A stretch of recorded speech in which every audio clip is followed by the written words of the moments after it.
Quick mic check. Can everyone hear me? Good. We're good? All right, great. Well, thanks for joining us today. We got a few things we're going to be doing today. We're going to be talking about Vega Fina Nicaragua, which is one of our newest cigars. We've got Larry Palombo here with us, the VP of Tobacco at Altadis USA. He has, if you've been following the cigar life recently, particularly on Twitter, Larry has been the new face of our Twitter handle. He's been taking you through kind of his day-to-day life as he goes, travels around the world and sources tobacco for all the brands and all the cool little things that Altadis is doing. So he's going to be sharing a little bit about Vega Fina Nicaragua today. We also have a few other things happening. We've got this really great promotion. We're going to let you guys get a chance to try the new Vega Fina Nicaragua. So there is the entry is going to be on Twitter. So just by tweeting a question to us using our Vega Fina hashtag, Larry's going to answer your questions as we go.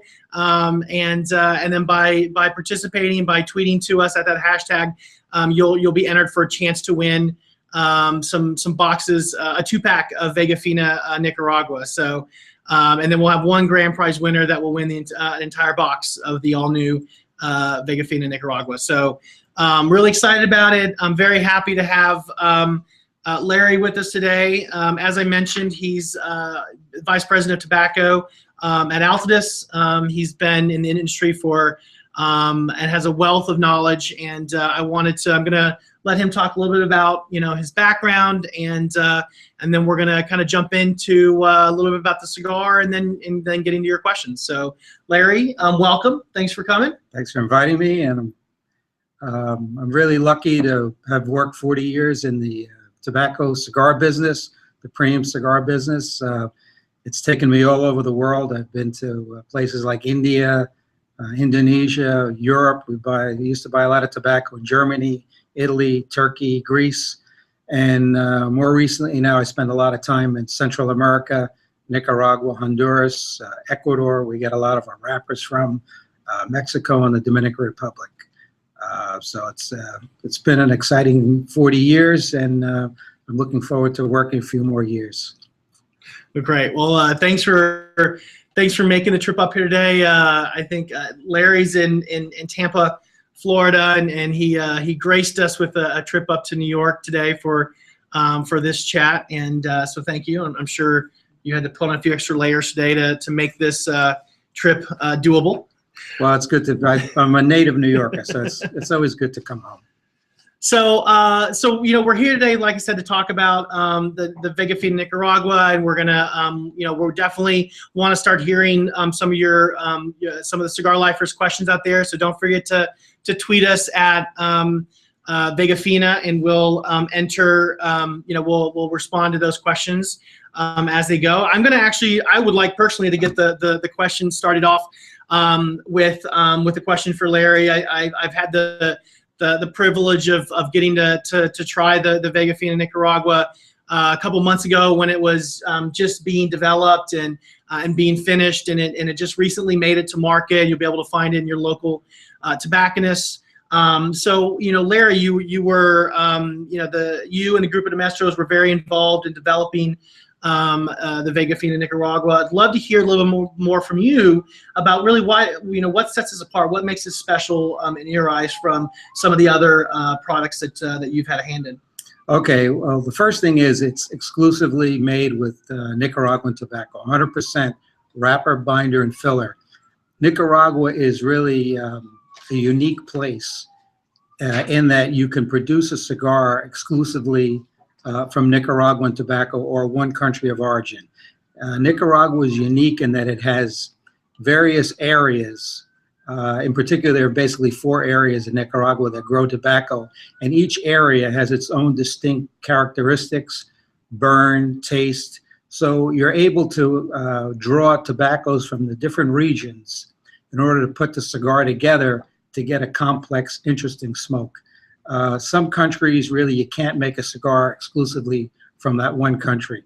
Most cigars, generally speaking, have tobaccos from numerous countries of origin. Nicaragua is unique in that it allows you to take these tobaccos from the different areas and create an interesting, complex cigar.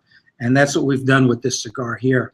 The wrapper on this cigar comes from an area called Jalapa, which the soil is very sandy, and it produces thinner, more aromatic cigar smoke or taste that you need for a wrapper. Wrappers have to burn well, and Nicaraguan tobacco in general is not a great burning tobacco, but Jalapa produces tobacco that is thinner, aromatic, and burns fairly well. The other area where the tobacco is used from, the filler, is from Esteli. That's another area that's completely different. It's very heavy soil, produces very thick, robust tobacco. It really has some kick to it. So we've employed the tobaccos from these two different areas to get what I call a balanced smoke.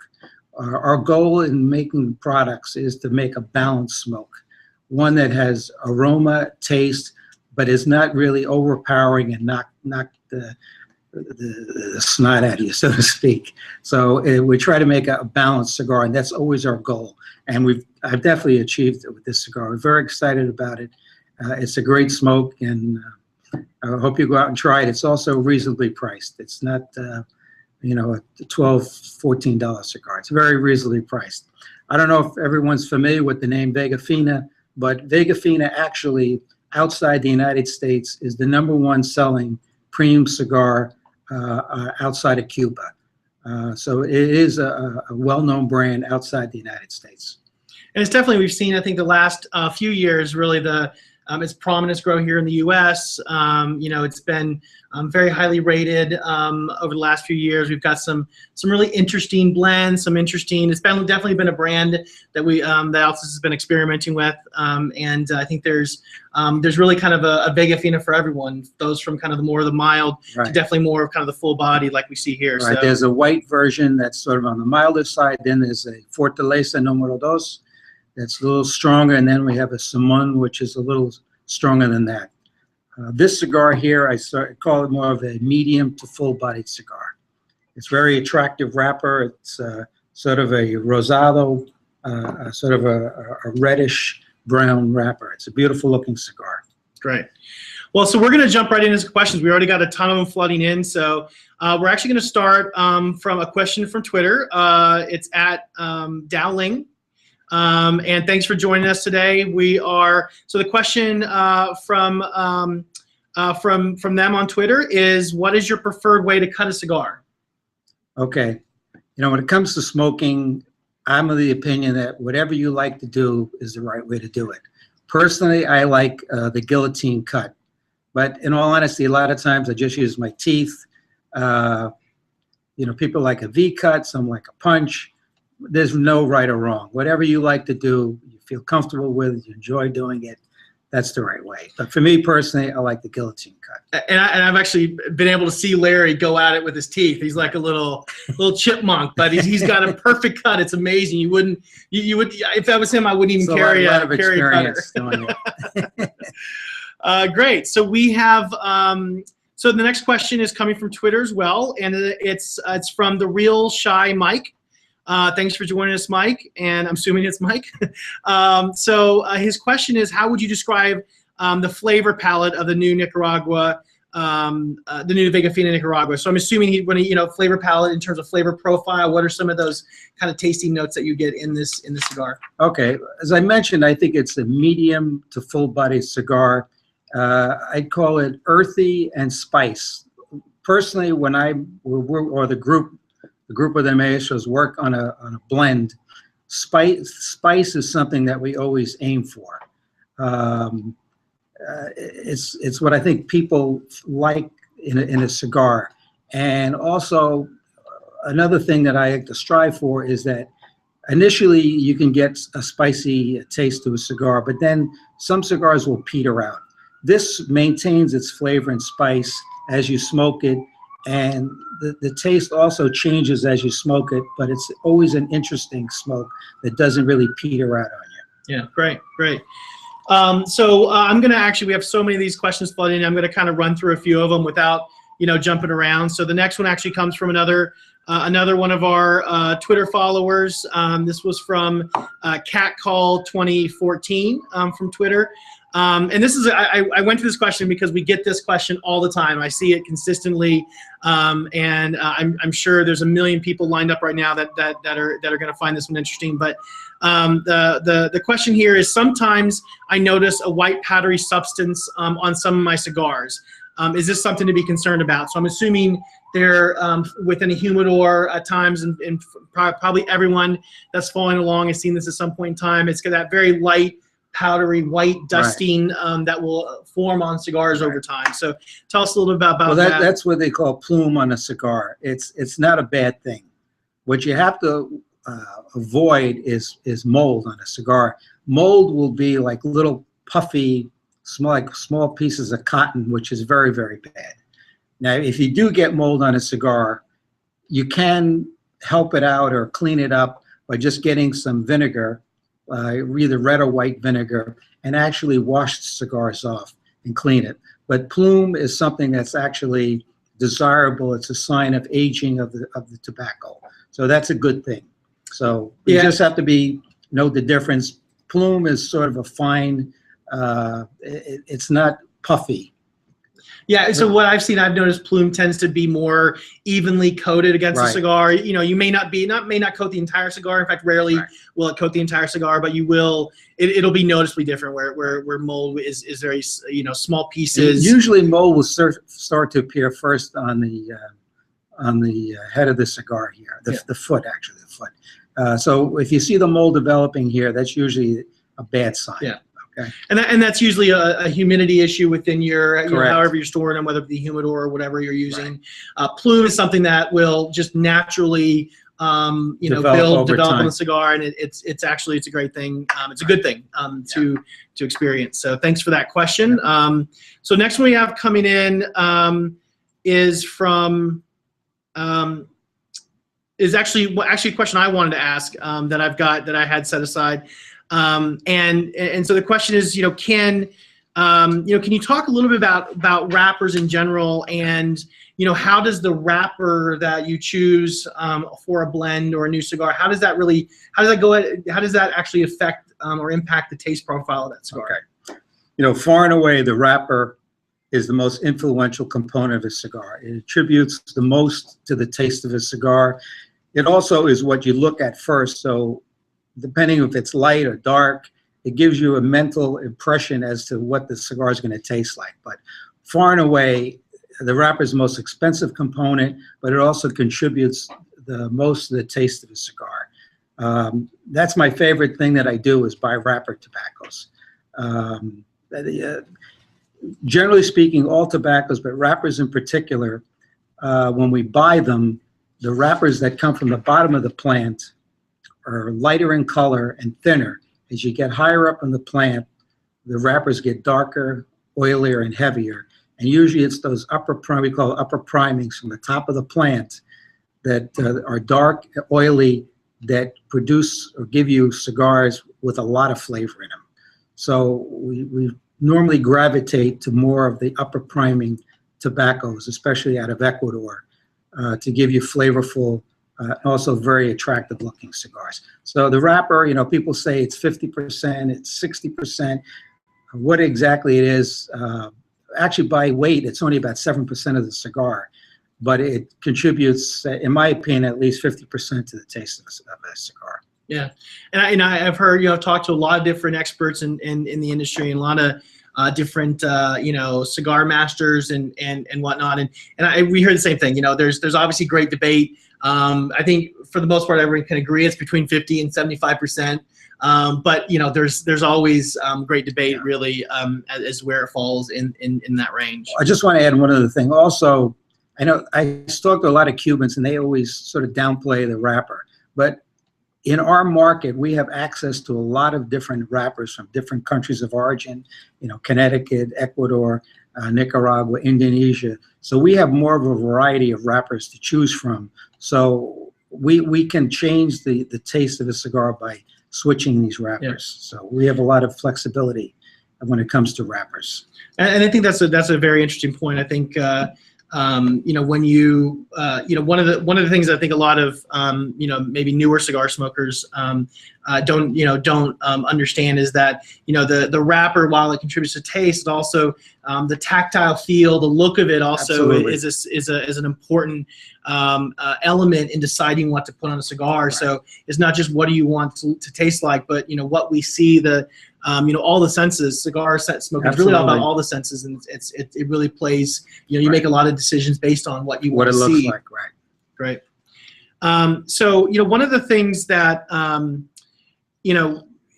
whenever you create a cigar like this, there's obviously a lot of people that contribute to that, from how you decide to grow and find source of tobacco to those that make it. You mentioned earlier about Grupo de Maestros, which you're a member. I'd love to hear a little bit more about who they are, how they contribute to the creation of these new products. As I mentioned, I've been in the tobacco business, cigar business, for 40 years. Historically, when companies came out with new products, it was basically one or two people that worked on it.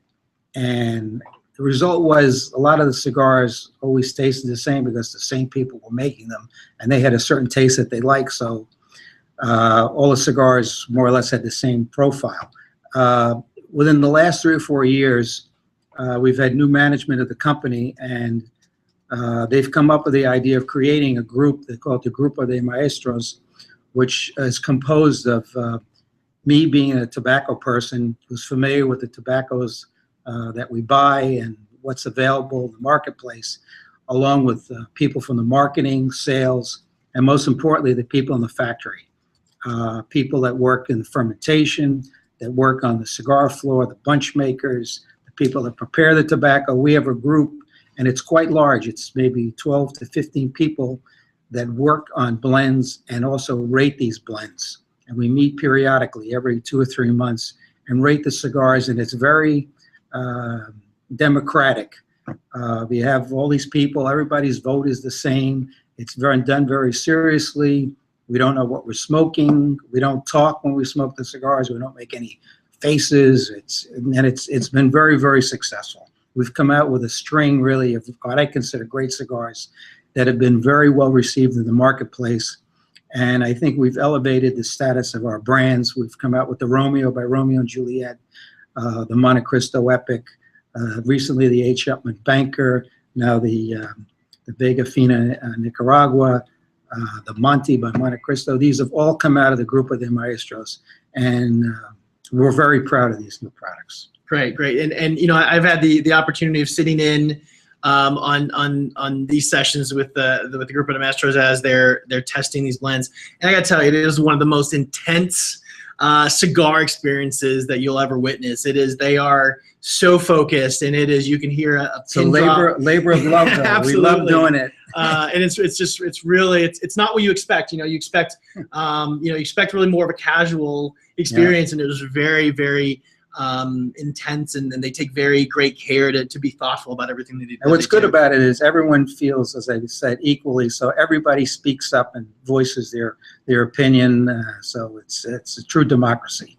So we've got a question from Twitter. I'm going to jump back to one question from a little earlier, but we're going to get to Andy S 9727 in just a second. One of the questions that came up earlier, which I think kind of dovetails very nicely into what you were, talking about, is, how, your role, at Altadis is VP of Tobacco. What exactly do you do? Like, where, we know obviously you're the tobacco expert, but kind of give us like a day in the life for those who maybe haven't seen some of your latest travels on Twitter, or kind of give us an idea of like what a day-to-day kind of thing for you is. Okay, basically my main job obviously is buying tobacco, and I have long-term relationships with our suppliers. I've been dealing with a lot of these people. I've known them for 30, 40 years, and in many instances, I knew the father, and now I'm doing business with the sons. And so I'm very familiar, and they know me, and they like doing business with our company because we're there every year. We buy sizable quantities of tobacco.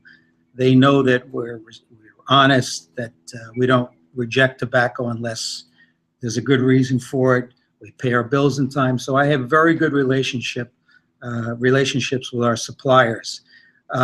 So basically my job is I go to these places probably every 6 weeks, 7 weeks, inspecting tobacco.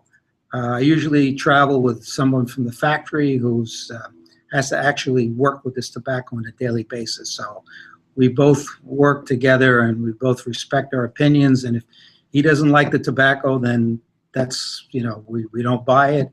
If I don't like the tobacco, we don't buy it. One of the questions I saw that came up was, what was the best piece of advice someone has given you? And when I first got into this tobacco business, it was a guy that I worked with for many years. He always told me, he says, when you look at tobacco, always go with your first impression. Don't ponder, because if you look at, say I have to look at 500 bales, if I see the first 20 bales and I'm not crazy about them, I end it right there. I'm not going to go through and cherry pick. So that was the best piece of advice I ever got, is go with your first impression when it comes to buying tobacco. All right, so we're going to jump back to another Twitter, another Cigar Lifer on Twitter. So this is Andy S9727. And thank you, Andy. We've been waiting for this question. And so Larry, what is your favorite drink to enjoy when you smoke a cigar? Well, right now I'm having a little scotch. So that gives you an idea. Even though I'm in New York City here and I can't smoke, so it's a killer. But I like scotch. I like brandy or cognac or Armagnac. And being Italian also, I like Sambuca after dinner.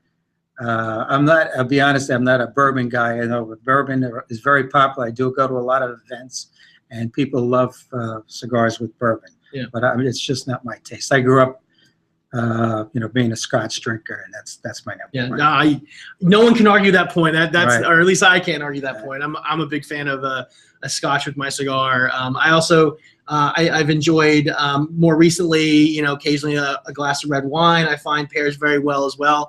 I know I have a lot of friends. Coffee is it for them. A morning coffee in their cigar is the perfect way to start off their day. So. Thank you, Andy, for that question. So the next one we're going to go to is actually another Twitter, another Cigar Lifer from Twitter, which is @TechGolfer. And the question here is, what is the best way to store cigars? Is it within, inside of the plastic cellophane wrappers, or just naked? So decelloed and put into a humidor. Okay. Again, I always tell people there's no right or wrong. Whatever you feel comfortable with, go with it. Me personally, I always take my cigars out of the cello. I love to open up the humidor and see the naked cigars. They are lined up.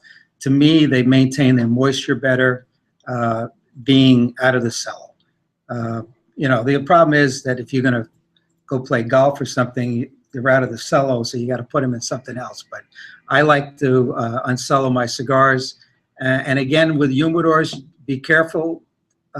Don't put too much humidity in them.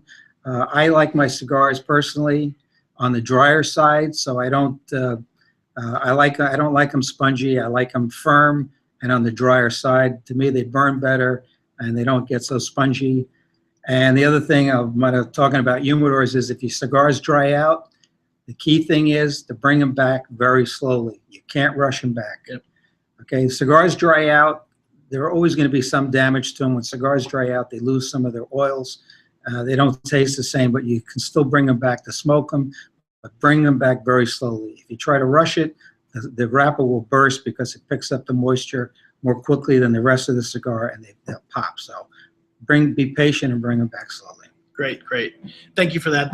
Now, I know what I found. I think, I too like to take them out of the cellophane. I think I find, when you look at the science of it, cellophane is very porous, so it does allow good air and moisture transfer. It's hard for me to look at a cellared cigar next to a naked one and say that, the naked one looks better. Well, Absolutely. so I oftentimes will keep the top row, naked, and Right, maybe right. store some underneath it that are in cellar, Yeah. just in case you are going to take some Right. out on the road. So, thanks for that question at Tech Golfer. Appreciate it. Next question, and this is, it's funny. This is the first time I've really gotten this question. I'm really excited that someone asked it, but and I think we've got the perfect person here to answer it. But this is from another Twitter user, M Spence 143. And the question is, why are all ashes different? So from, some will burn straight, some will flake off. What contributes to kind of the difference of burn from cigar to cigar? All right, this is a complex question, and It's basically, simple. It's Twitter. We don't have a lot of characters, so give us the short answer. well, it has to do with the tobacco, the wrapper being properly fermented. If the wrapper is sort of crude or not fermented, it won't burn properly.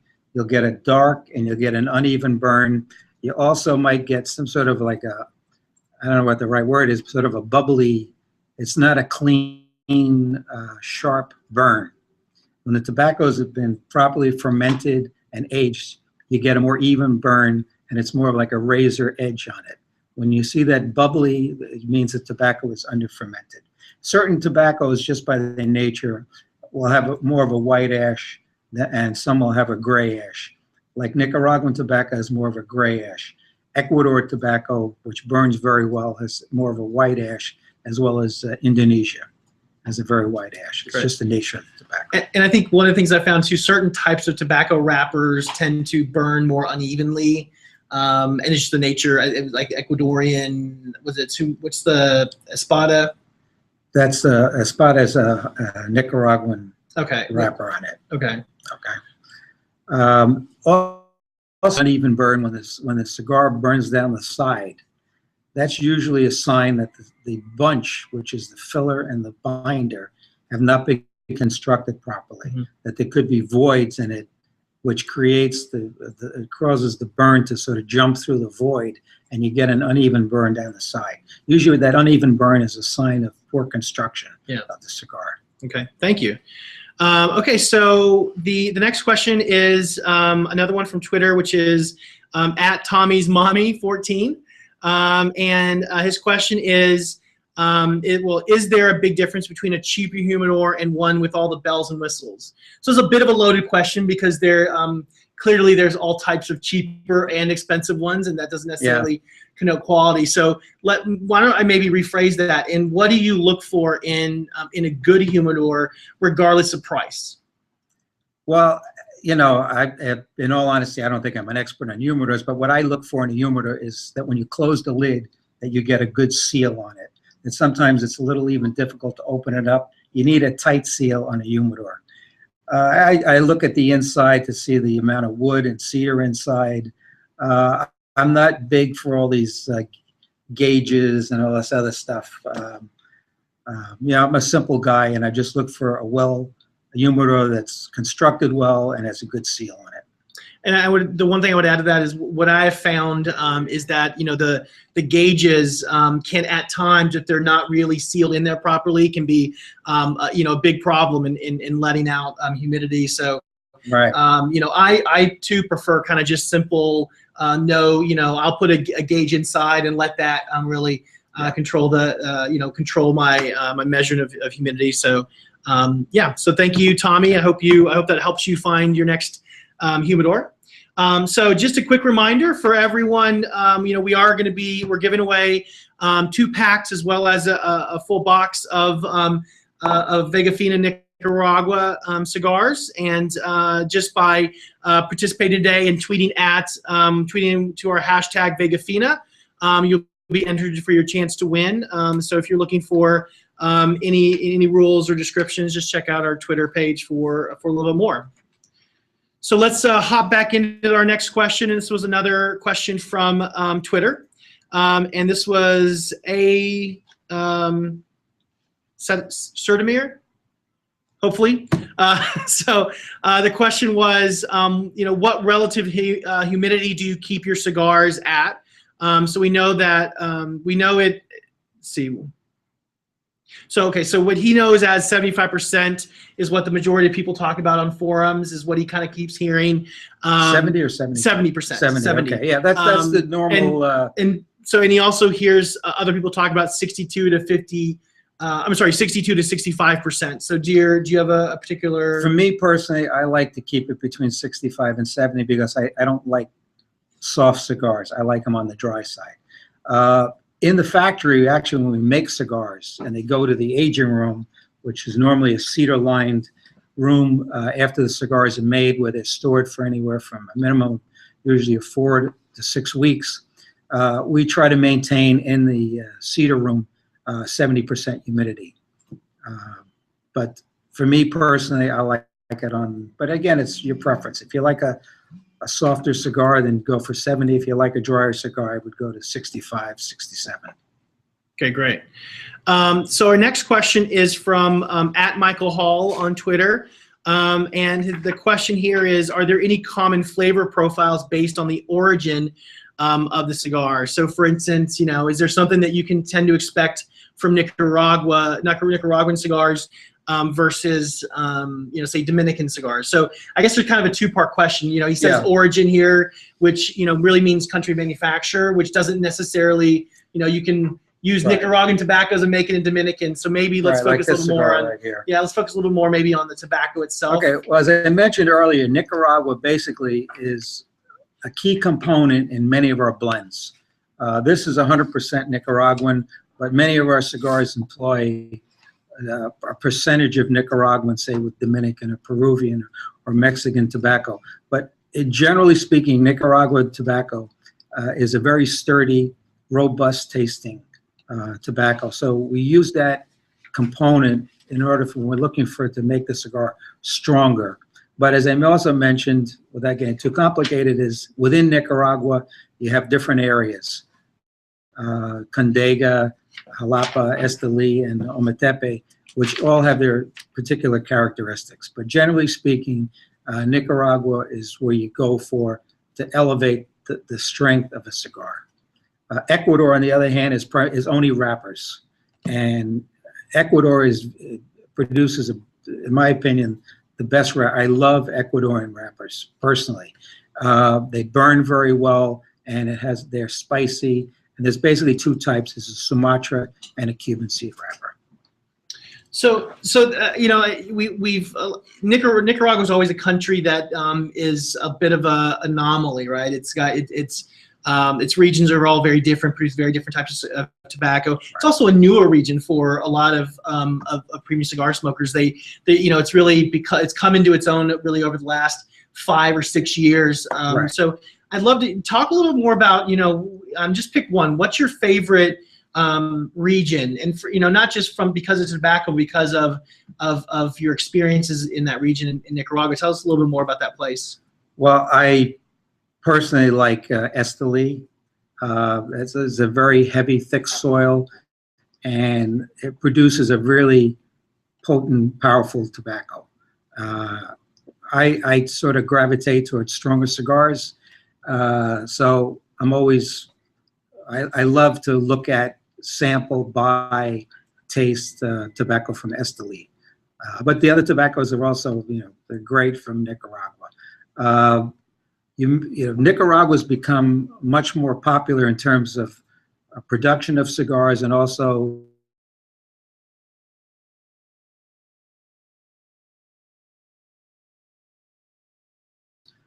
fuller-bodied, more flavorful smokes.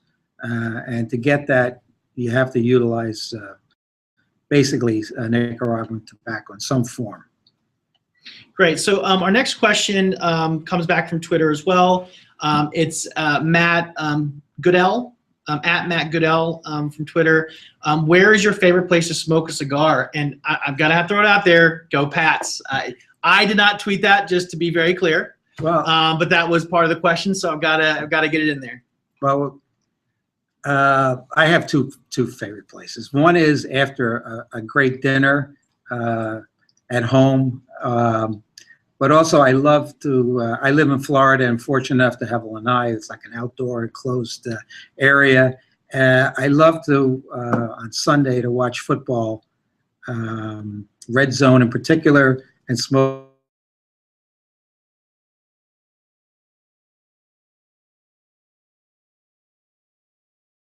my lanai watching football, and after a great meal. And my wife is a great cook, by the way. So I haven't had the pleasure of being invited over for dinner yet, so maybe one day. One day.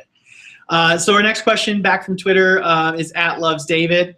And this is actually a question I'm going to ask it, and I'm already expect to know what the answer is, but how do you choose where you will be selling your cigars? I know that you're really involved more in the tobacco side of it, so maybe this is a better question than I can answer in terms of where availability, but the Altadis works very closely with their retail partners to put the right cigars in the right stores and make it available in the locations that are where consumers are looking for those types of cigars. I think the luxury that Altadis has over a lot of other cigar manufacturers is just that the breadth of types of products. There are a wide range of different different types of brands and flavor profiles. So it really comes down to the local Altadis reps working very closely with the individual retailers to find the right mix of products for their store. Yeah, and we try to also we focus on trying to support what we call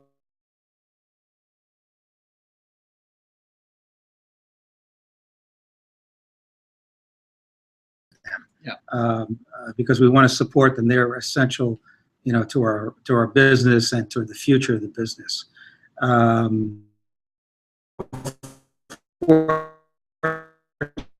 We have great brand names.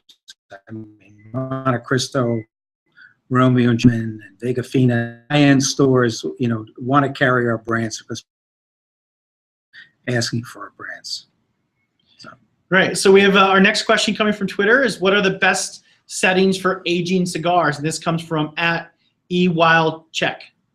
So question here is, when aging cigars, what's the best way to do that? Well, in all honesty, the only way that I know how to age cigars is to take them out of the box, take the cello off, put them in a humidor, and let them sit for a year or two.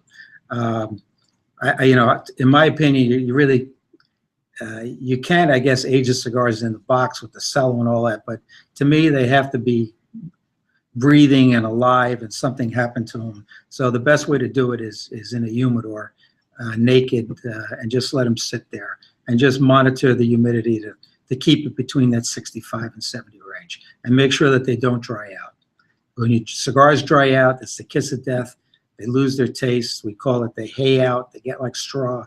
So you got to keep a close eye, especially if you live in a cold climate, New York, Chicago. I'm lucky I live in Florida. It doesn't really get that dry, but up north, you got to be careful the cigars don't dry out. And I think, we also find, I find rotating your cigars regularly. I think, everyone has a different rotation cycle. I tend to rotate once a month if I'm going to really put cigars in there to age for a really good long time. I just go in once a month and really rotate those around. I've heard people do it, weekly. Some do it, yearly. Really, I think it's up to you. I don't have any empirical evidence, but that's kind of what I tend to do. So the next question comes from Twitter Raina Durham, and the question is, what goes into the making of cigar boxes? Obviously, tobacco guy here, but I'm sure you've seen a few. Well, we have really an amazing cigar box factory in the Dominican Republic. It's very high tech and produces, I don't know how many thousands of boxes a week. It's an amazing operation, but most boxes are made out of cedar. I guess the cedar was to help to keep beetles out of the cigars, and that's why we put cedar in the aging room as well. But it's basically making a box. I mean, we have different. Our marketing department is really phenomenal in the boxes that they've come out with. Really beautiful boxes like the Monte Cristo. epic. It's like a work of art. So we have a tremendous box factory, and I think we make the best boxes that you could find in the whole cigar world. Yeah, particularly at the Dominican Republic factory, the box facility there is just amazing. Yeah. It's so do clean. It's like a hospital. It really is. It is the most beautiful workshop Yeah. I've ever seen. Yeah. But they make a wide range of boxes. I mean, when I got in the business, wrap sets were still pretty much everywhere, and now they're really hard to find. So many manufacturers have moved away from the traditional wrap set and moved into more painted boxes.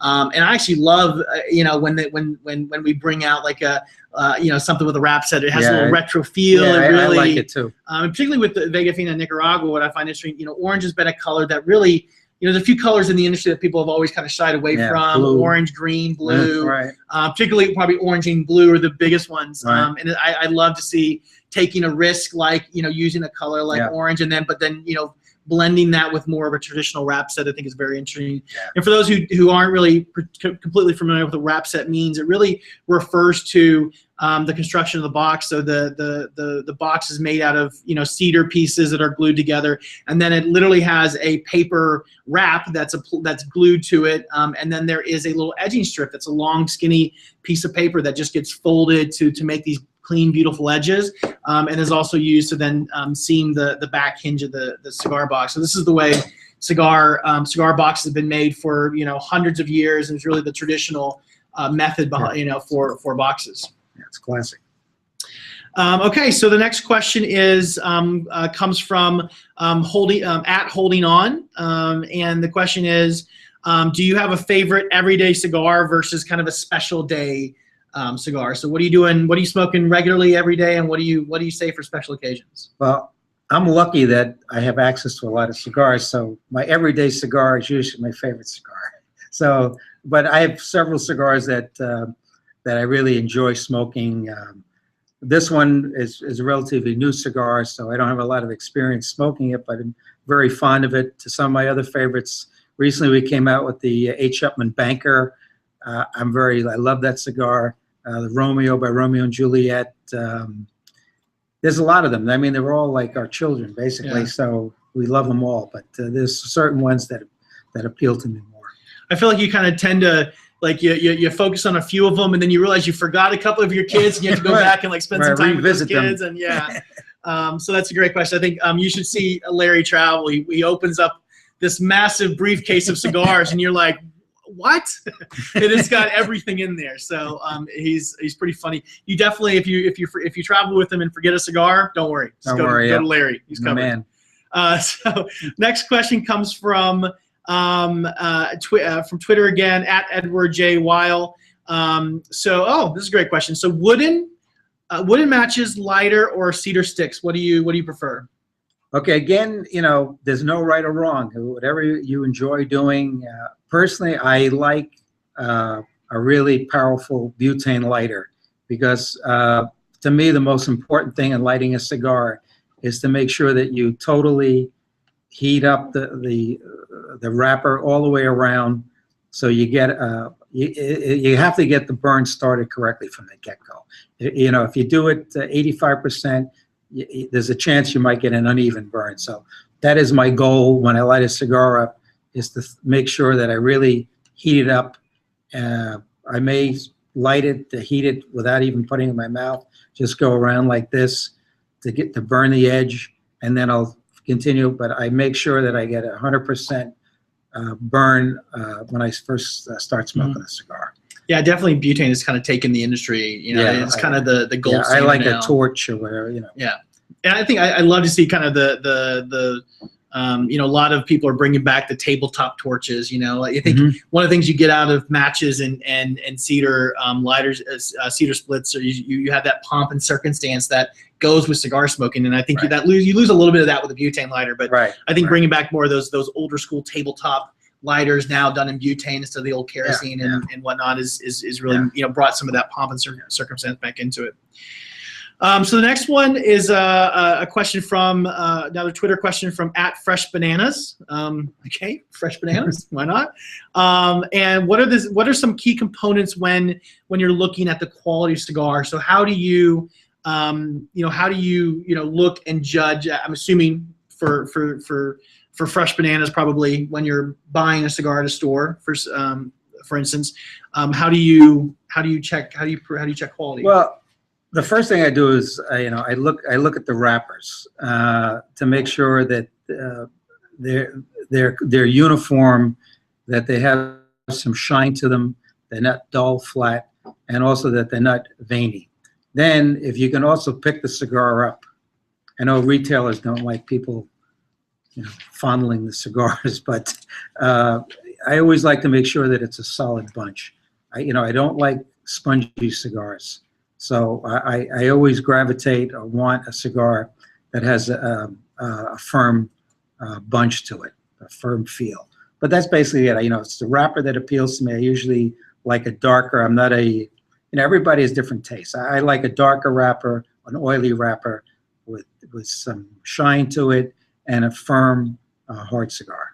So do you have a particular, length and ring gauge that you tend to gravitate towards? Yeah, I'm not into these really big cigars that have become somewhat popular now. I'm more of I'd say 50 to 54 ring gauge smoker, anywhere from 5.5 to 6 inches. Those are my favorite.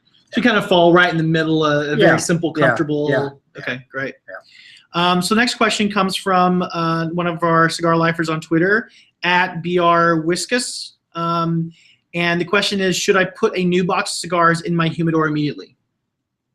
I would, but again, it's what there's no right or wrong in my opinion.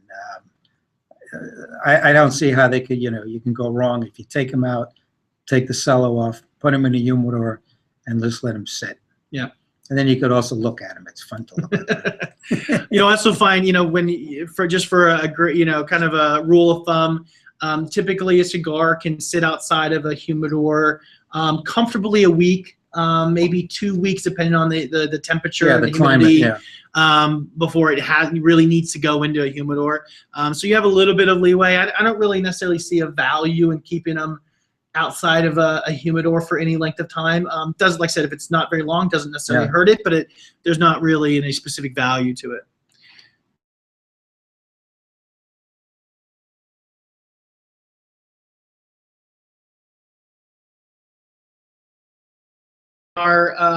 In our chat with Larry, just want to remind everyone that you can enter for your chance to win 2 packs of the Vega Fina Nicaragua, as well as one winner of a full box of Vega Fina Nicaragua, just by tweeting us to the hashtag Vega Fina, and then we'll be taking those questions and continuing to ask them as we go.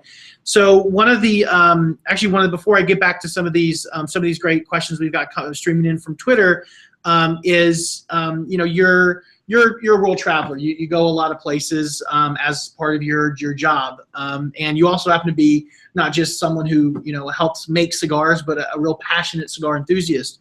Do you have any particular places you just really enjoy traveling in your own personal life that you think pair very well with cigars?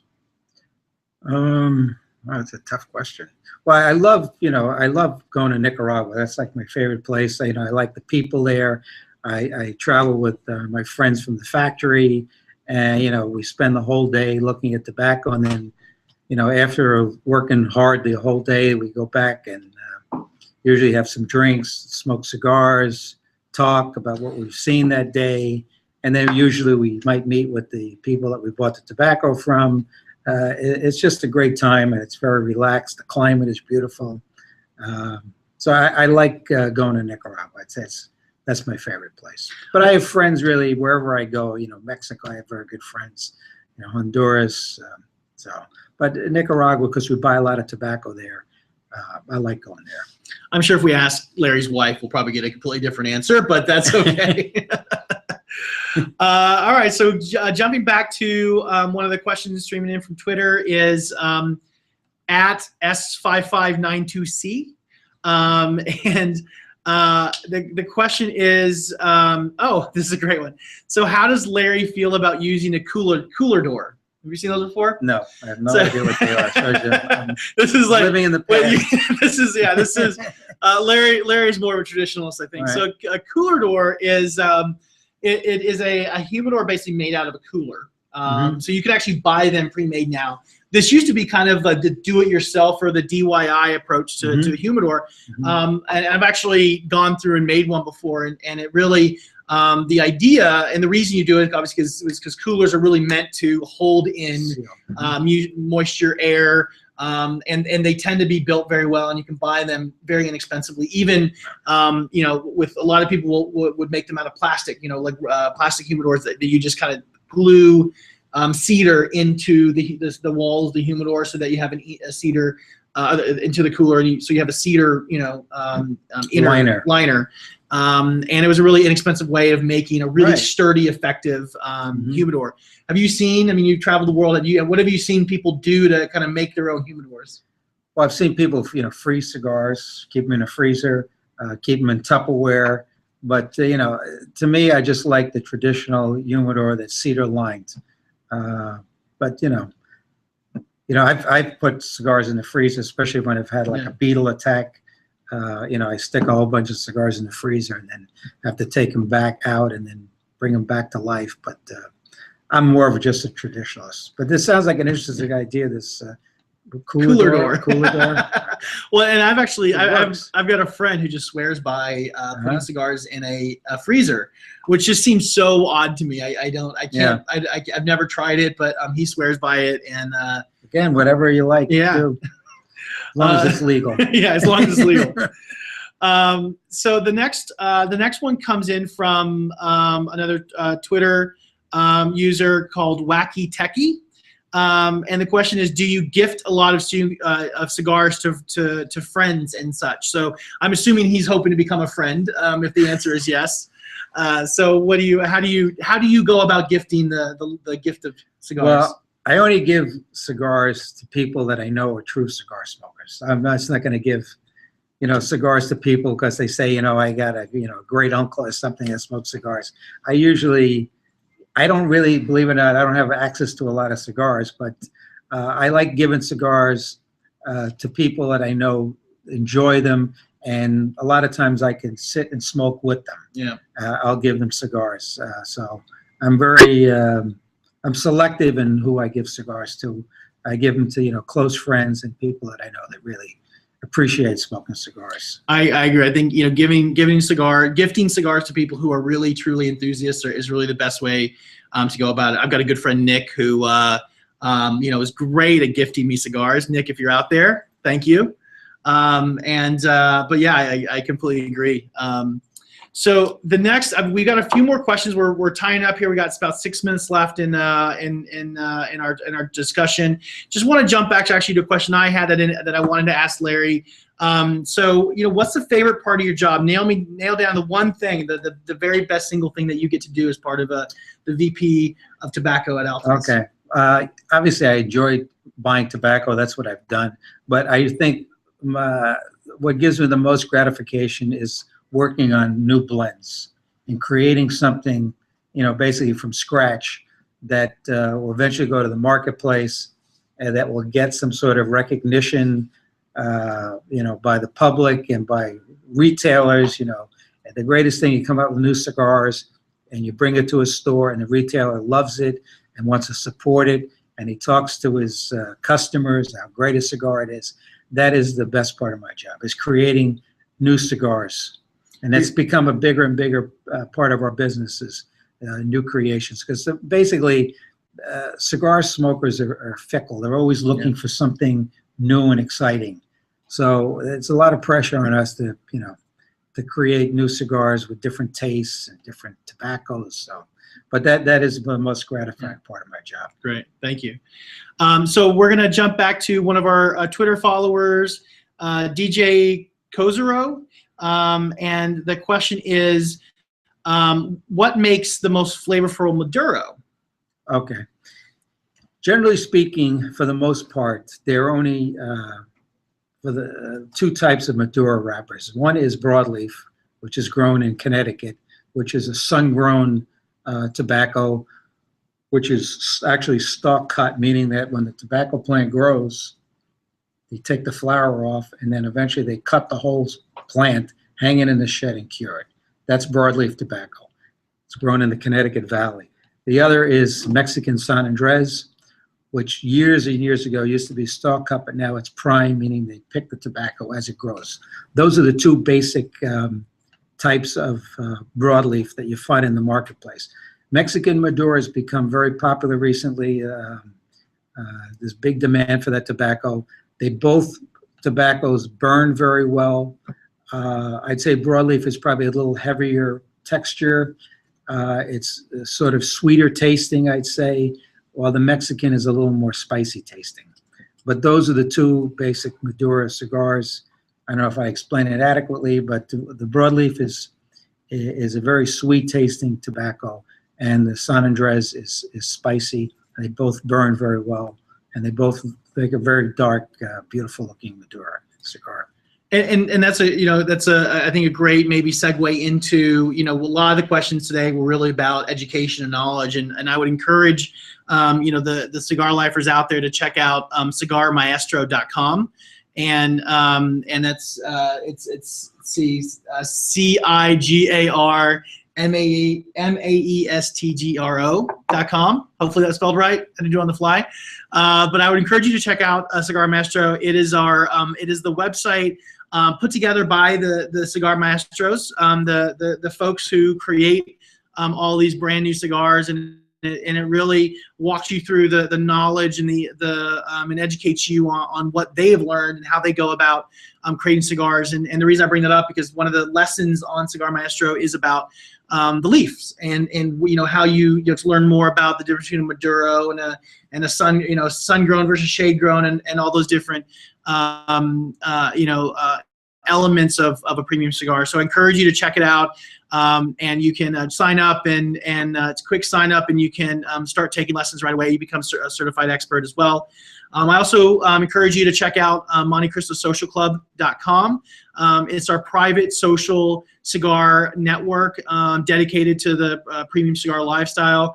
We have tons of content, promotions, offers. You'll see tons of information and articles from Larry and other experts in the industry. So I encourage you to check out MonteCristoSocialClub.com as well.